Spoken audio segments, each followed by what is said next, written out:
Hello, this is Julian Pena, and I'm with my grandmother. Sonia Mendoza. Thank you for having this interview with me. You're welcome. Okay. So, I want to talk to you about, um, life's expectations versus realities. So, what did you want to be when you grew up as a Um, child? as a child, I wanted to be a doctor. A doctor? A doctor. And, what made you want to be a doctor? Playing with my dolls. Clearly, you're not a doctor. So, how did you discover the industry you're in, childcare? Oh, after many trials and tribulations, um, I went through a couple careers before I ended up with childcare. When you started childcare, did the process to open up take as long as you thought it would? No, it took longer. And how long did it take? 2 years. You've moved from location to location many times. Did you expect to have to reopen as many times as you have? No. Um, Over the years, you've had such an experience in the childcare industry. Can you tell me about it? Oh, it's very good money. I like working in this industry. Um, I like my business. I like having being the owner of a daycare center. Um, I meet a lot of needy parents that need quality daycare, and I'm there for them. Was the industry what you expected? No. Mm, I thought it would be like easier, but it's not easy. It's a lot of hard work. What advice would you give someone who would be interested in pursuing a career in this industry? I would tell them that home daycare is home daycare, and a center daycare is totally different. You can't combine the two. They're different. And a lot of people, their mistake is that they take the mentality of home daycare and they bring it. They think that that's a, a center, but one needs to have experience working in the childcare industry. That means like working for another daycare, and I had that. I had like about 8 years working for daycare centers or more, working for daycare centers, and so I took advantage of that, and I got to learn directing. I got to learn all the things that fall into the category of a daycare center. It's more to it than just watching kids.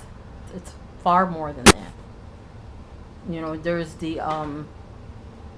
There's the you have to have an accounting experience. I have that.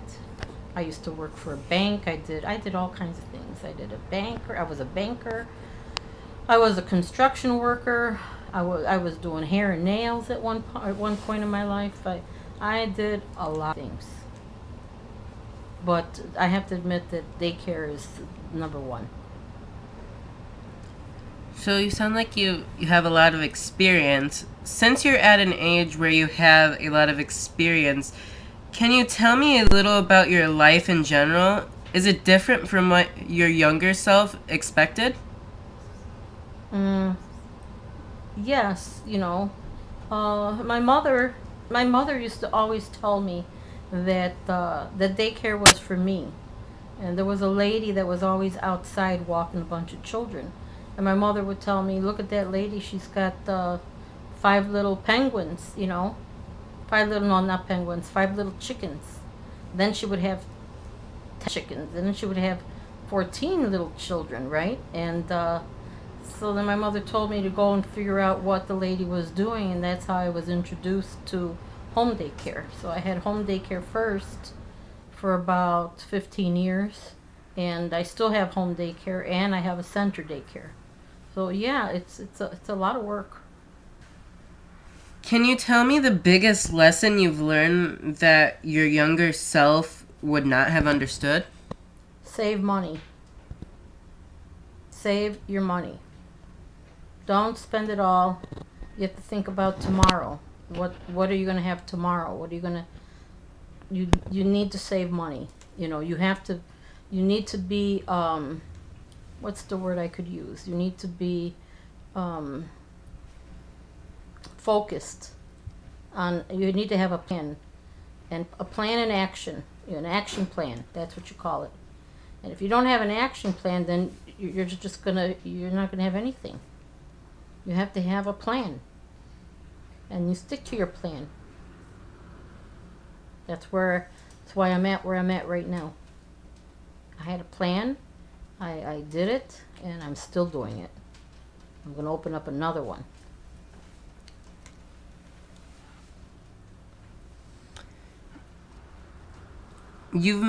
So I know you like talking to people, and you've met a lot of people. When you've become friends with people, were they, over the years of knowing them, or however long they knew you, did you expect them to be as they really were when they showed their true colors? I've met everybody. Some people have surprised me. You know, I've had my number of surprises. They weren't what I thought, you know. But that doesn't change me. I still stay the same way, you know. Shame on you if you want to be different, you know. And I still treat them the same, you know. It's not me that's different. It's the people. I can't let myself go for the people. I have to still be me.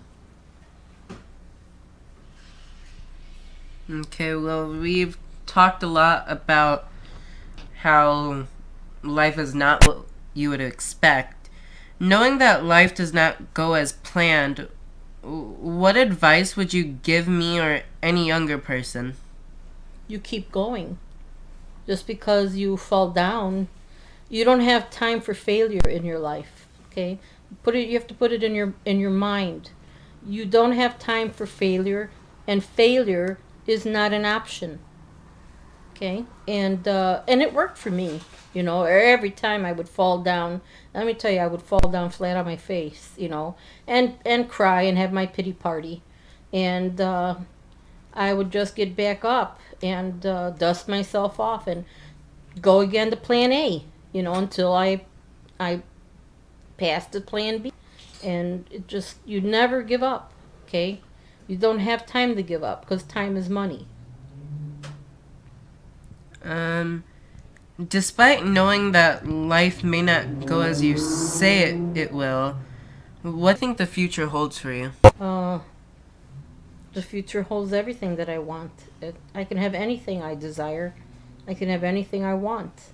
I just have to pursue it, because nobody's going to pursue it for me. I have to pursue it for myself. Okay, nobody's on my train. I have my own train. I drive my own train, my train of thoughts. And my advice is just keep going, and don't stop. You might, you know, feel that, you know, you can't, but that's not true. Yes, you can. You get up, you shake yourself off, and you move on. Things will get better. You don't have time for failure, and failure is not an option. All right. Well, that's great advice. I'll be sure to keep it with me. Thank you for this talk. You're welcome, honey. Goodbye. Bye-bye.